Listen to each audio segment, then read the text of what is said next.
Hi, sweeties. How are you doing? Welcome to Naya Singh. Also, Naya, thank you so much for the support. Hope you all are doing great. So I came across this video where they were asking, why is it that I do not people that look like me, right?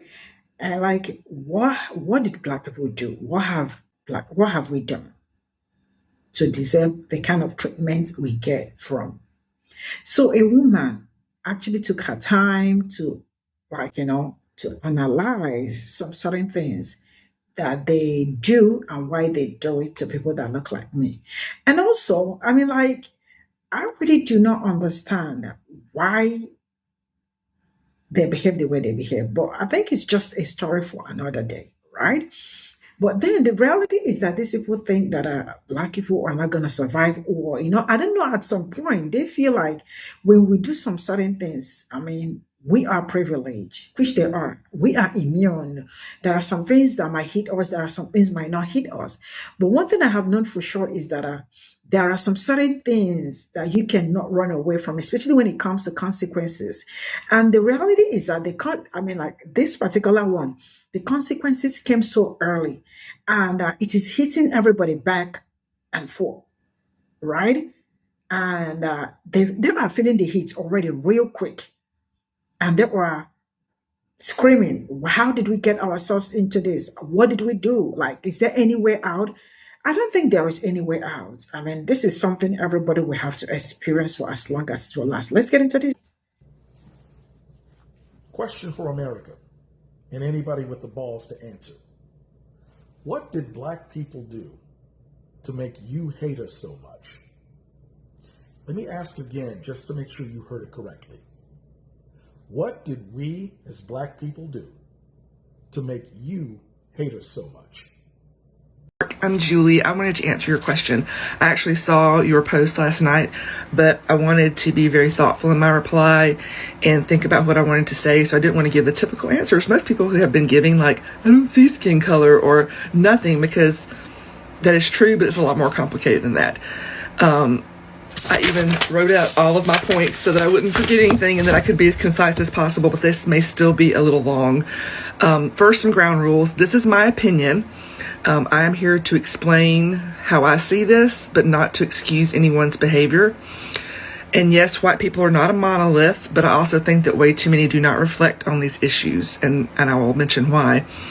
And white people, if you're watching this, this is for Mark and other Black people. So before you start popping off in the comments, maybe you need to sit down and reflect on what I'm about to say, because I don't think we reflect enough on these kind of things. So here we go. So white fragility is real. I'm not going to explain what white fragility is. Black people probably know. If you don't know and you're white, go look it up. Google is your friend. But I think every single white person experiences white fragility. Those who experience it a little experience it as guilt, and those who experience it a lot display it as anger. Anger is a secondary emotion to other emotions, mainly to hurt and fear. As I mentioned in my video 2 years ago, which you can go look, is pinned at the top of my page, which was a discussion about why white women hate Black women. It's really because we fear them, but more accurately, we are intimidated by them. I believe that these feelings of intimidation actually carry over to white men, and maybe even more intensely, because white men are born into a supremacist patriarchal society that was set up for them and puts them at the top of the society without even having to do anything but be born. They just have to be born, and they're automatically the best, accordingly. In general, that concept applies to all white people, because our identity starts, and for some of us ends, with the color of our skin. Most of us, a lot of us, many of us feel like we don't have the need to prove ourselves because we've been sold the story that being white simply just makes us better. We are unmotivated to educate ourselves, to develop community, to work for our rights. See what's going on right now in the country. All these white people are giving lip service to, oh, it's so bad, what are we going to do? But nobody's out here organizing. Nobody's doing a damn thing. We all know that Black women are the ultimate organizers. White people don't know how to organize. They don't have community. They just know how to complain. And we just think everything is going to be okay for us and we're going to come out on top because we're white, because of the color of our skin. So then when we see black people who are educated and have culture and have community, besides appropriating that, we realize that we really do have no identity outside of our whiteness, no uniqueness. We have no ties to any heritage. White is a social construct. It's not even really a race.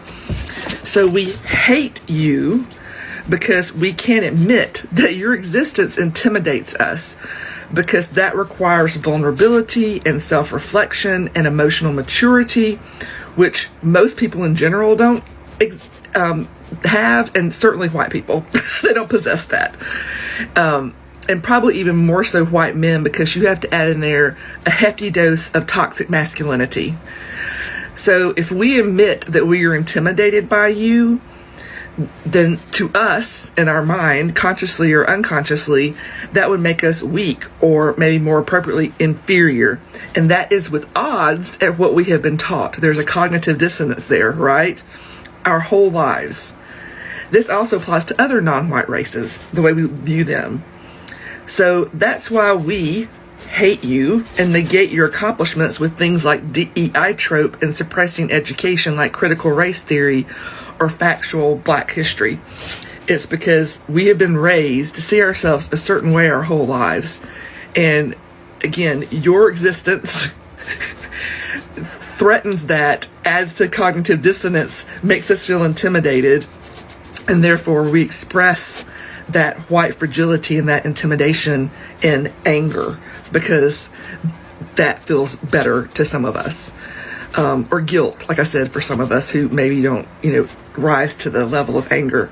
So thank you for coming to my TED Talk to kick off Black History Month. By the way, your style is impeccable, chef's kiss, but also proves my point about how much more black people have culture and style and all the things than white people. Have a great day. Hi, Mark. I'm Julie. PSA, black people are not scared nor worried. We are prepared because we've lived this experience the entirety of the inception of this country. So just because you are starting to notice and getting scared doesn't mean we are required to be. We quite literally know how to survive through these things, and we've been telling you the exact same things forever, but we have gotten ignored because we're always on the totem pole as far as society goes. So black people aren't not mobilizing because of any other reason other than we already knew this was going to happen, and therefore we are already doing what we always do, which is be resilient and do dope stuff anyway. I think the rest of the world, so white women in America, Latinos in America, and anyone else who decides that they need to see more black action, first remember, we already know how to go through this, and we have, and we literally will. Even if a Democrat comes into office, we're probably still going to have to deal with the racism and microaggressions of everyday life, because it's true.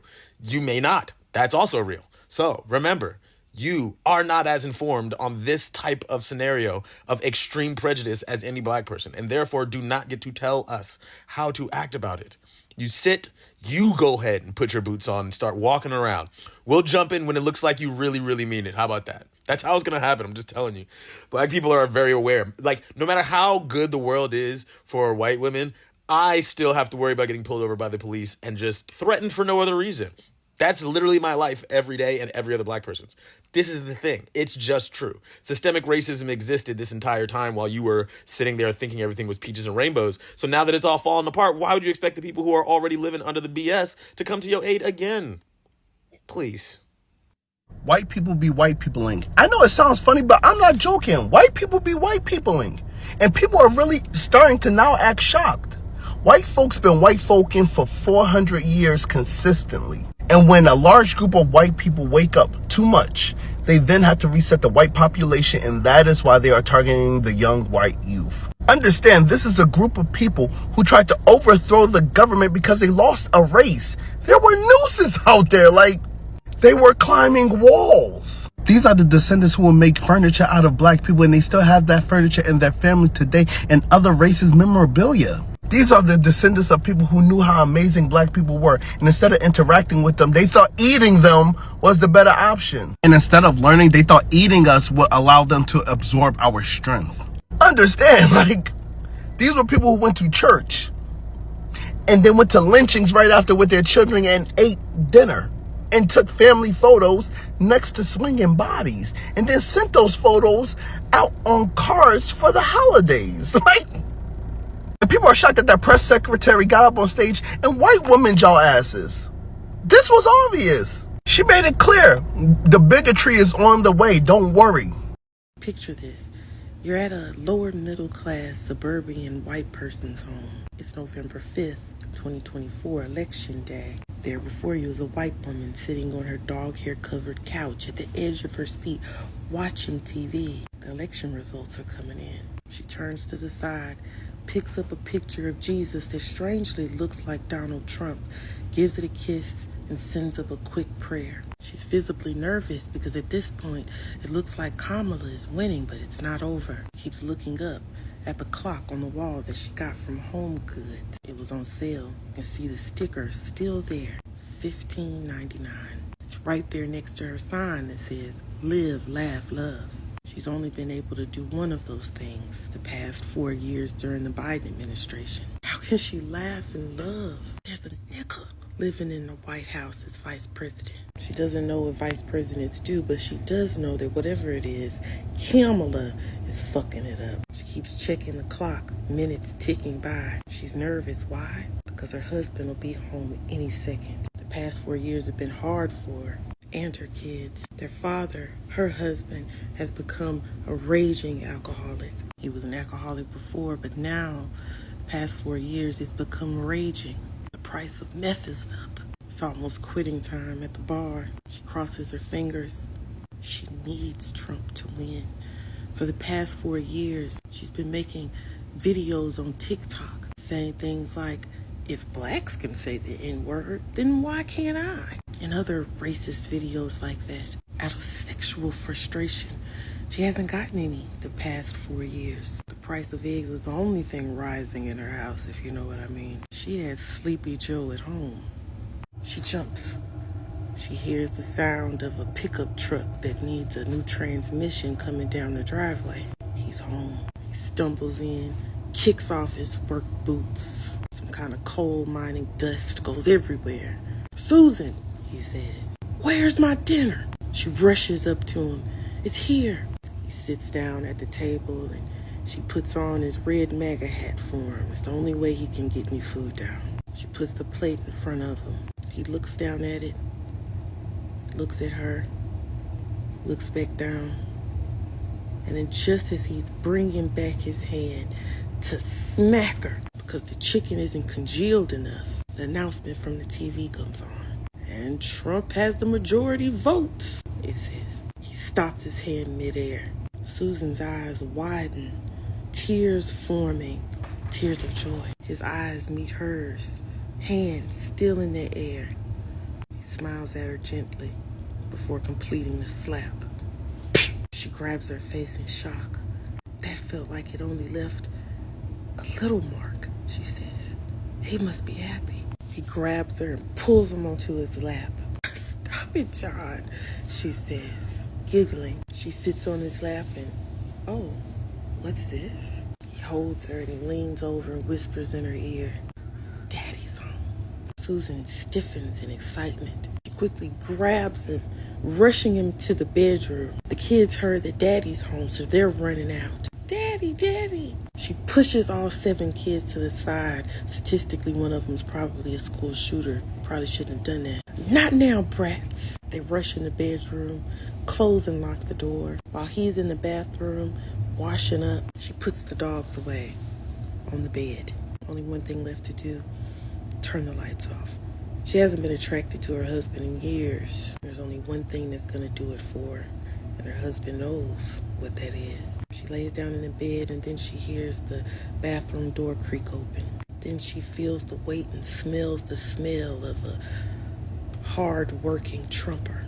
It's not pleasant. He climbs on top, she opens her eyes, and there he is, butt naked except for a red MAGA hat, and his face painted orange from her orange eyeshadow palette. She says, "Daddy is home." And that's basically how I think the election night went for tens of millions of Trumpers.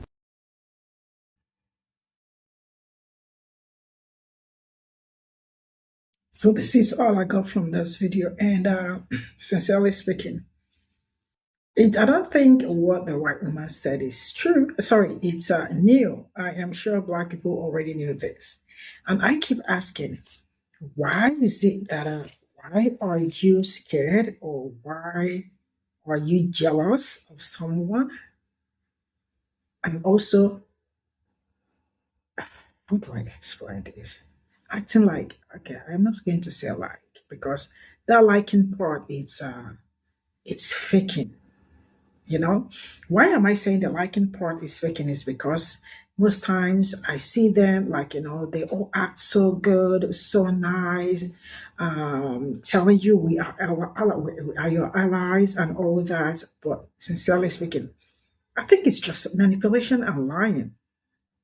I remember saying this before election that Black people will think that they have allies, because I see a lot of them saying vote blue, right? Before election and after election. And then something started happening. There was drama, especially on TikTok before the main election, before the election. And some of them disappeared, about people finding out that some people that said they are Black people's allies were actually for MAGA, right? And some like sworn and the rest of it that there are this, there are that. Then after election, MAGA won. They disappeared. Some of them to this very moment, I have never seen them online. And I also see people calling them out, telling them how wicked they are for doing what they did. That's why I do not also see at some point. One thing I have learned so far is that I listen to Black women. When a Black woman, one, two, three, when they say something, if you are in doubt, give it some time. Like if you are in doubt that you don't know what to do or you don't know what to say, keep quiet, relax. Before you know what is going on, the results will come. And they said, like right from that, I was always like, this person is ally, like about 3 years ago, and all that. Not until I learn about them. And I do not talk about allies because that words for me is a no-no, right? So I love like the people that are what they were all saying in this video. They're all that like, saying that white people they've been whiting all years, all long, all day to this very moment. They are still trying as much as they can to keep whiting, right? But one thing I am not like loving it. I am not enjoying it because my own people are affected and or if they are not at this point, will be affected. But one thing that I have known so far is that as a Black person, Black people know how to navigate life. That is something. I am not trying to say that suffering is good or being deprived of some certain thing is good. It is not good. But Black people have lived that life.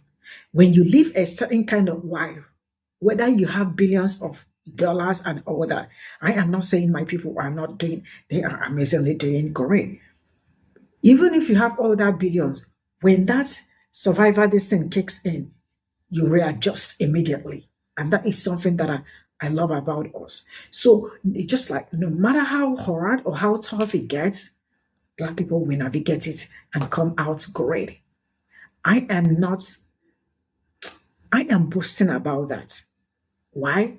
Because I am an African woman and I know how we do it.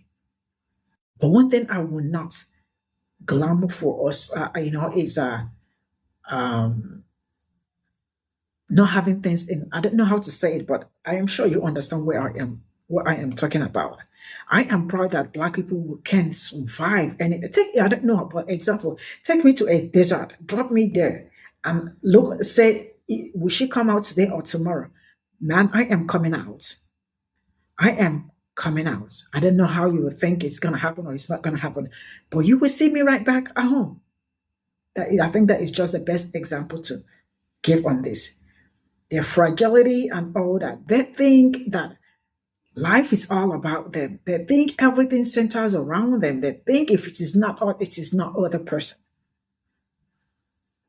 They are the only one that lives. Every other person is invisible. But that is not true. Why were you people running?